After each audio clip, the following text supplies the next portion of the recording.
Hello. This is for cancer children, children who have significant cancer placements in their chart. Thanks for joining me for your 2020 year ahead. Um, so, I'm not really familiar with how certain things work. I've heard that it's going to be like a 20 or like a Cancerian lunar year, which I do not know fully what that means, but what I'm saying is that this may be a significant um, month for those with cancer in their charts. So, thank you so much for watching, and um, let's continue. So, in the month of January, the Cancerian child is being much like a hermit, which is what they like to do, being in somewhat of isolation or just having some time and space to think things out. So, they have the hermit card, a lot of cardinal, or not cardinal, but major arcana cards um, in their year. And this is very significant.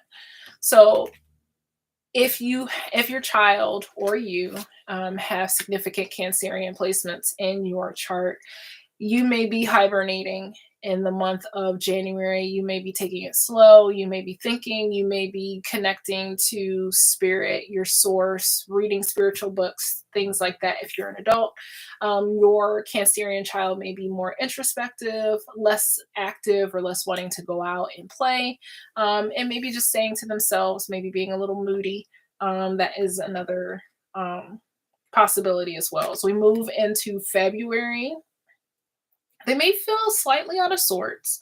They have the High Priestess energy for the month of February. There could be some confusion or still needing to wait things out or too many voices. As you can see, this person is trying to listen and hear. Oh, there we go. And because it's in reverse, mixed messages is what I'm getting, not clear messages, having to wait because they're getting conflicting messages. But it's going to cause them to have to really listen to themselves. That clarity is not going to be there as they would like or hope because there's interference. So, in the month of February, just be mindful if you have a Cancerian child or they have significant Cancerian placements like a Cancer rising, things like that. There may be some noise that is interfering, some kind of like if there was a radio, I don't, maybe interception or static, for lack of a better word, in the month of February. But it's okay because as we move to March, and I feel like they're going to be moving through that interference. They're just going to be doing their own thing, but just knowing that they have to take it slow or triple check things. When we move into the month of March, they have the well-deserved reward, and this is the Nine of Pentacles. So expect some kind of accolades, some kind of acknowledgement in the month of March that something that they did will pay off in a manner that brings them joy. As we move into April, they may experience some stagnation, some indigestion, as we have the solar plexus chakra kind of at a standstill. So in the month of April, it is like our activation center or our go. So moving forward, there's activity, there's it's just this influence of action. And for whatever reason, in the month of April, things will be halted or there will be a level of stillness that they will experience. And they're just, you got to wait. As we move into May, the same thing. We have some growth and some success that have been put on hold. So just be mindful of some delays. I feel like there's a Mercury retrograde that is coming in May that will delay some success or some growth, some kind of hindrance that they just need to be mindful of in the month of May. I don't get the strong impression that somebody personally is going to get in the way or try to stop it, because I don't feel like that would be possible. I just feel that there's going to be some external delays or hindrances that they did not consider that may just delay their progress a little bit more. As we move into June, they're moving out of this Five of Swords energy, so there's peace. There isn't this challenge, or there is a challenge that they will avert. Things will start turning around, moving forward. There's a peaceful progression in the month of June, which will work for their favor because that's when we're moving into Cancerian season. And it's beautiful because it's like we're going backwards, but in a good way. We have the Four of Pentacles, which is that foundational home. Cancer rules the fourth house, so this may be a really great time in the month of July, during that Cancerian season, where things fell in its place. There is joy, there is stability. Um, it's where they feel most secure at home. So it will be a good month for them in July. As we move into August, this is the Six of Swords. I'm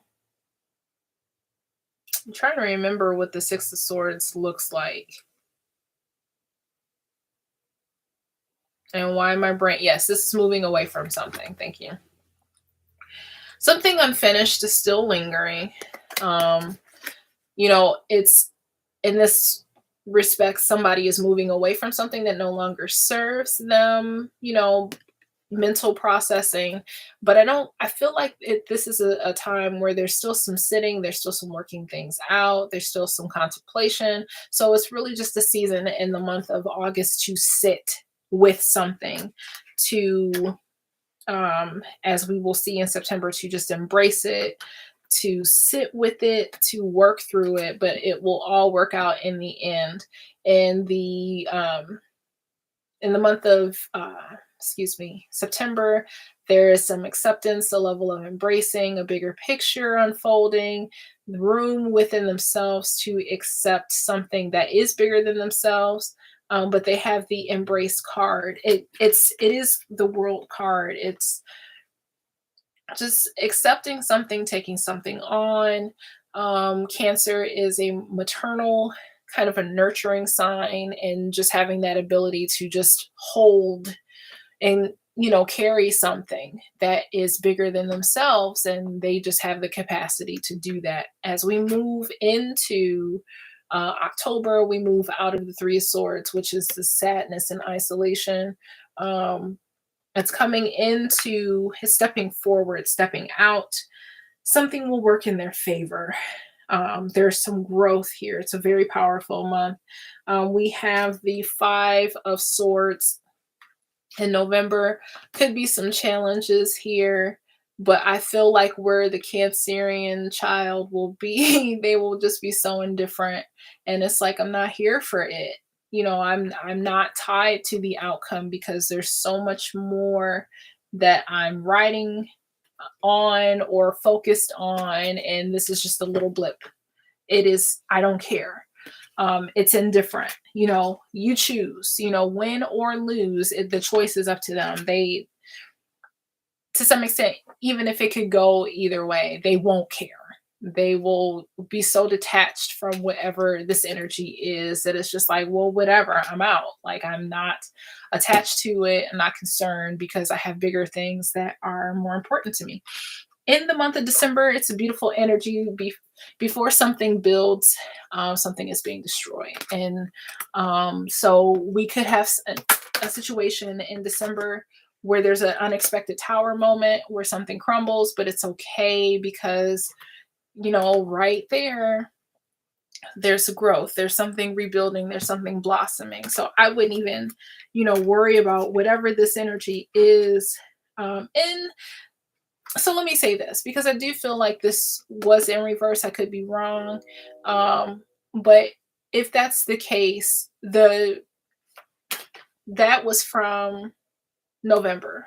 So whatever tower moment that would have happened in November, they are in a place where the healing has been done, and because of that there is some blossoming. So to me it feels like a lot of strong growth. It feels like good energy coming to the Cancerian child in the month, not even the month, the whole year of 2022, just holding their ground, staying firm in who they are, respecting their truth, all of that, and just not allowing themselves to get caught up in other people's mess.